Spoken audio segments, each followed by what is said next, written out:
សម្រងចរណៃស្រស់ស្រទុនបងខ្វៀលក្របីសំឡាងជួបថ្លៃស្រីមានមុនឲ្យបេះដូងអារម្មណ៍ធៀងធងជួបស្នេហ៍ដំបងញ័រសពកាយដូចភ្លៀងជន់លិចស្រែលិចភូមិមុំអើយសូរងំហ៊ីងយំឆ្លងឆ្លើយសន្ទួងដងហើយភ្លៀងប្រណីក្លិនផ្កាស្រុកស្រែដូចមាសមានសែនប្រពៃដងពីភុងតែឈ្មោះថ្លាថ្លៃរឹកពីចរណៃដោយស្រីសួគីអូនអើយសូមឆ្លើយនឹងប្រុសម្នាក់នេះដែលលួចខ្សែពឹងឈវីពឹងព្រះពីនិយាយសាសង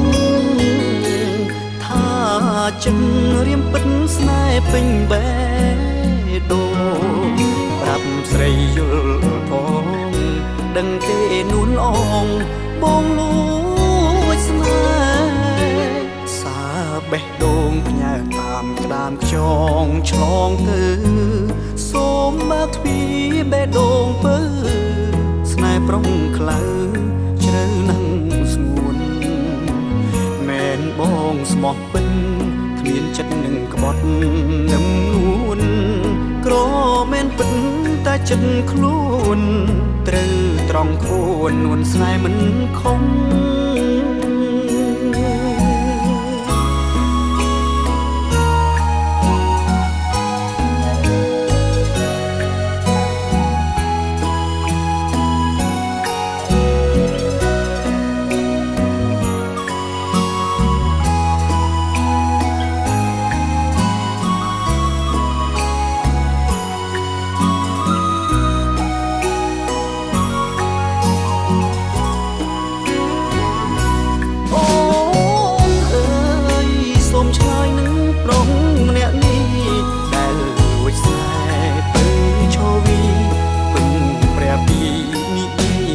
សូ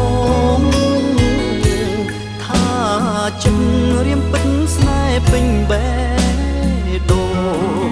ប្រាប់ស្រីយល់ផងដឹងទេនួនអងបងលួចស្នេហ៍សាបេះដូងផ្ញើតាមក្តាមខ្យងឆ្លងទៅសូមបើកទ្វារបេះដូងពើស្នេហ៍ប្រុងខ្លៅជ្រៅណាស់បងស្មោះពិនគ្មានចិត្តនឹងក្បត់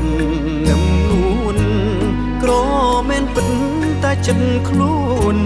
ត្រូវត្រង់ខួននួនស្នេហ៍មិនខំ